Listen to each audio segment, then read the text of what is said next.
Salve, salve, galerinha do curso Outro Lado da Física. Meu nome é Matheus e junto com a professora Maria Lara, vamos estar aí conversando com vocês um pouco sobre a termometria, tá? O nosso termômetro e os instrumentos de medida de temperatura, como essas coisas evoluíram ao longo da história, beleza? Vamos lá. Bom, galera, há muito tempo o ser humano já consegue, por meio dos seus sentidos, diferenciar o mais quente do mais frio.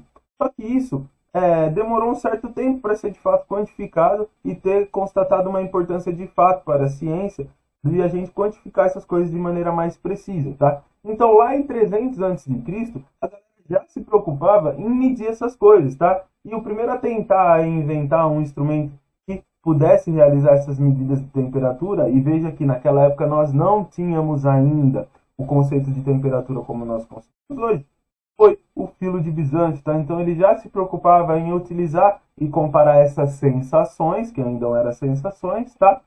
Por meio aí da realização de comparações, beleza?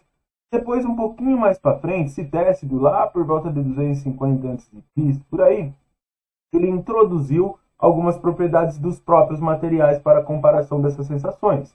Ou seja, se eu estou querendo saber uma medida de temperatura de um material, nada mais justo que eu utilize alguma propriedade desse material para quantificar essa sensação, tá? E foi escolhida por ele justamente a compressibilidade e expansibilidade dos gases e líquidos, beleza? Agora, dando um salto temporal, Hermes de Berna sugeriu então que essas sensações fossem quantificadas em graus. Ou seja, agora para Hermes de Berna, nós teríamos aí 4 medidas de graus quentes e 4 medidas de graus frios. Só que isso ainda era um pouco vago, galera. Vamos pensar um pouco. Bom, se eu hoje aqui vamos supor que esteja aí 30 graus, 28 graus Celsius. Para mim isso pode não ser tanto calor, mas para você isso pode ser uma temperatura um pouquinho mais elevada para a temperatura ambiente. Ou seja, o que eu estou querendo dizer, galera? A sensação do nosso corpo pode nos enganar e ela não é uma medida de temperatura que a gente pode confiar fielmente, né? Acho que todo mundo já ouviu essa frase, né? Os nossos sentidos podem nos enganar. E é justamente por esse motivo que a ciência necessita de um aparato imparcial e preciso para realizar essas medidas, tá? Porque justamente hoje pode dar um dia quente para mim, mas para você pode estar um dia nem tão quente assim. E aí, como a gente vai diferenciar essas duas medidas, né? O que a gente vai tomar como verdade para realizar as nossas descobertas científicas? É uma questão muito importante, beleza? Então, para a ciência, o nosso corpo não é um instrumento bom de medida de temperatura, tá? Lembrando que o conceito de temperatura que nós conhecemos hoje é justamente que a temperatura se trata do grau de agitação molecular de determinado material, tá? Então, nós precisamos aí descartar um pouquinho dessas ideias que vinham sendo discutidas anteriormente, já que a ciência lida com construções precisas em prol da evolução humana, beleza? Então, percebendo tudo isso, Galileu Galilei já começou lá no século XVII a falar, olha, infelizmente nós não é justo, né? Não é confiável que a gente continue medindo essas grandezas por sensações. Então, vamos tentar construir aí um aparato que seja imparcial e que realize essas medidas de temperatura, tá? E assim tem a criação do termoscópio de Galileu, tá? Um instrumento que também se baseava nas ideias de Citécido, de compressibilidade e expansibilidade de materiais, para realizar suas medidas de temperatura. Só que nós ainda não tínhamos uma escala bem definida. Tudo ainda era feito por comparação, tá, pessoal? Então, lá em 1694, Robert Hooke e Renaldini, eles começaram a pensar sobre isso. E numa dessas tentativas, Hooke demonstrou que, olha, a fusão de determinados materiais na ebulição dos materiais, né, que é justamente a transição de estado físico, a temperatura permanece constante. Putz, a temperatura permanece constante, talvez nós pudéssemos utilizar isso como um parâmetro de uma escala de medida de temperatura, tá? E isso foi feito e atribuído justamente por Renaldini, colocando esses parâmetros de comparação na escala de medida de temperatura, beleza? Pouco tempo depois, agora que a gente tem pelo menos um ponto máximo, um ponto mínimo, a gente já sabe que o corpo humano não é tão confiável para medidas científicas, cria-se então, por Fahrenheit, em 1714, o primeiro termômetro de mercúrio, tá? Termômetro de mercúrio, esse que a gente utilizava até pouco tempo atrás, tá? É onde tínhamos lá a nossa escala termométrica e por meio de colocarmos esse termômetro no nosso corpo, em algum objeto que nós queiramos medir a temperatura, havia uma dilatação do mercúrio. Ou seja, veja aqui, as ideias introduzidas lá na Grécia Antiga ainda funcionavam com relação às propriedades dos materiais. E isso foi reutilizado por Fahrenheit para a criação do nosso termômetro de mercúrio, tá? Então, basicamente, naquela varetinha amarela do nosso termômetro, tem um pouquinho de mercúrio, e conforme esse mercúrio entra em contato com corpos que possuem diferentes temperaturas do ambiente, ocorre trocas de calor entre o termômetro e esses corpos. Isso faz com que a varetinha de mercúrio, né, o líquido mercúrio, se expanda ou se comprima, indicando para a gente a medida de temperatura na escala. Fechou? Um pouquinho mais para frente, galera, Celsius, em 1714, sugeriu aí a criação de uma outra escala, a nossa escala Celsius, tá? Justamente também utilizando as medidas, né, de ponto de fusão e de ebulição de materiais, tá?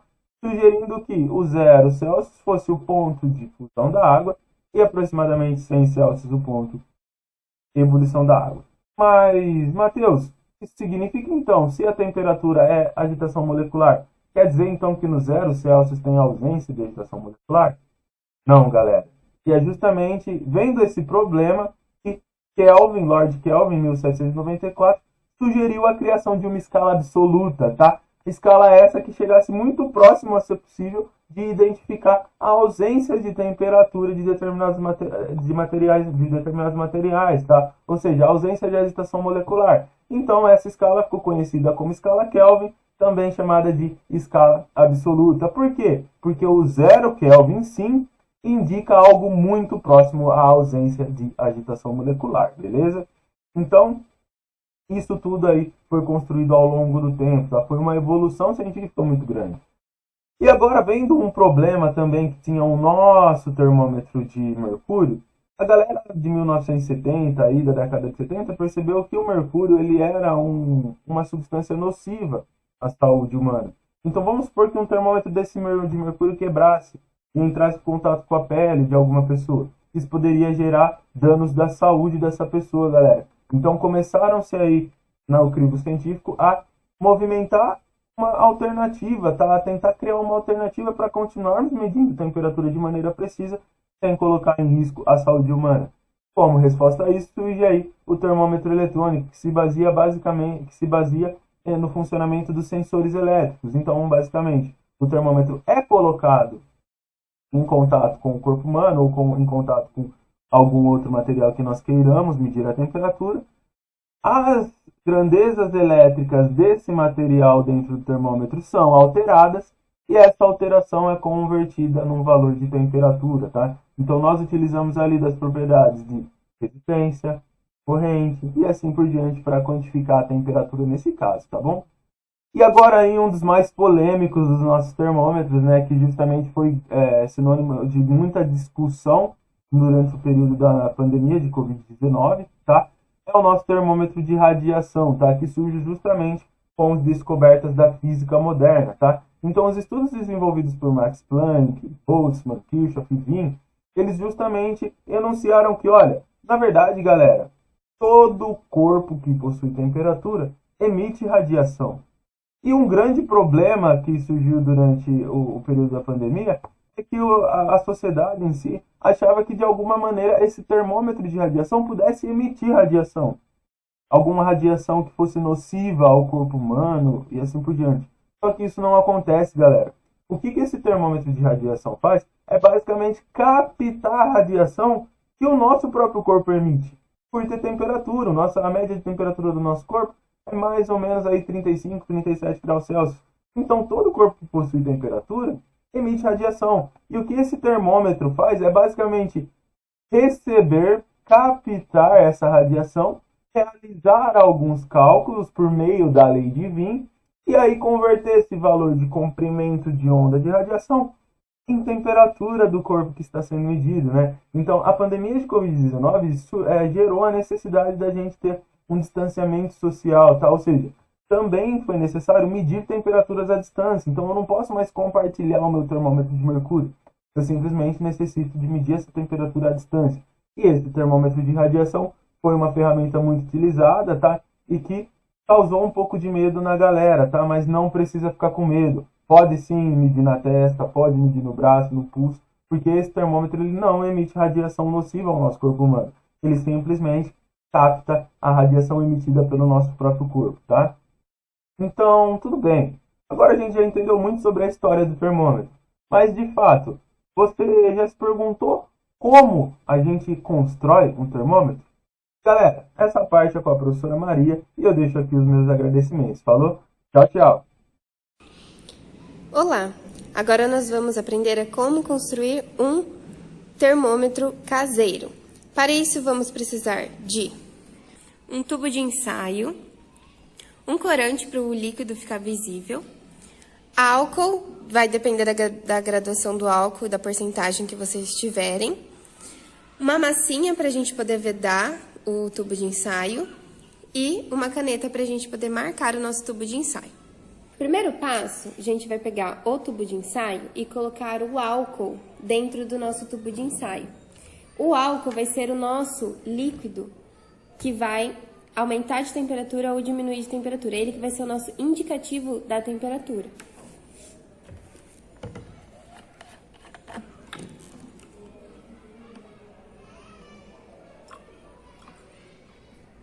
Então, vocês escolhem onde vocês querem a altura do álcool. Eu vou tirar um pouco, que esse ficou muito alto.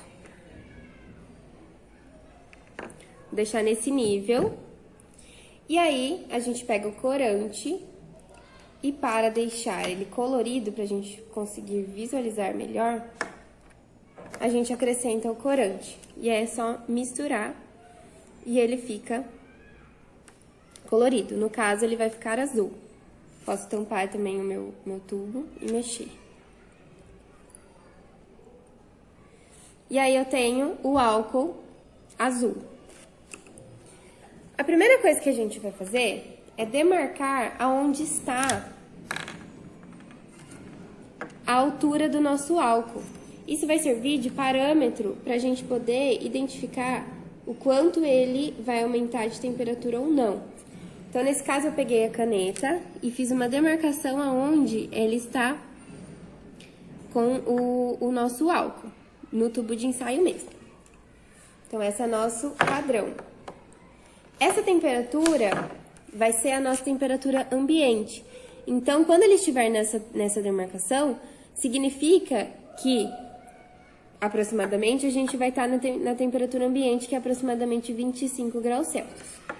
Eu pego a massinha para eu tampar o meu termômetro e aí eu consigo vedar esse meu termômetro.